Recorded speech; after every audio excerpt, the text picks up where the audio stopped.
Saint Martin নিয়ে প্রশাসন থেকে যে নির্দেশিকা দেয়া হয়েছে তা নতুন কিছু নয় বলে জানিয়েছেন অন্তর্বর্তী সরকারের পরিবেশ, বন ও জলবায়ু বিষয়ক উপদেষ্টা সৈয়দা রিজওয়ানা হাসান। সোমবার সচিবালয়ে সাংবাদিকদের সঙ্গে আলাপকালে তিনি একথা বলেন। উপদেষ্টা বলেন, সেন্ট মার্টিনে পর্যটকদের যেতে নিবন্ধন করা, রাতে থাকা নিষিদ্ধ করা এবং দ্বীপে একবার ব্যবহারযোগ্য প্লাস্টিকের উপস্থিতি নিয়ে সিদ্ধান্ত নতুন কিছু নয়। অতীতে এ নিয়ে একাধিকবার উদ্যোগ নেওয়া হয়েছে, কিন্তু বাস্তবায়ন হয়নি।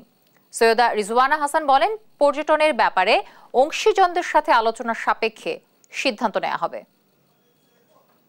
9 সেপ্টেম্বর 2018 তারিখে একটি আন্তঃমন্ত্রণালয় সভা হয়। সেই সভাতে সিদ্ধান্ত হয় যে 1 মার্চ 2019 থেকে সেন্ট মার্টিন দ্বীপে শুধু দিনের বেলা পর্যটন চালু থাকবে, রাতে বেলা পর্যটকেরা ওখানে থাকতে পারবেন না। 2020 সালের 24 ফেব্রুয়ারি সেখানে তৎকালীন প্রধানমন্ত্রী যিনি মুখ্য সচিব ছিলেন তার নেতৃত্বে একটা সভা অনুষ্ঠিত হয়।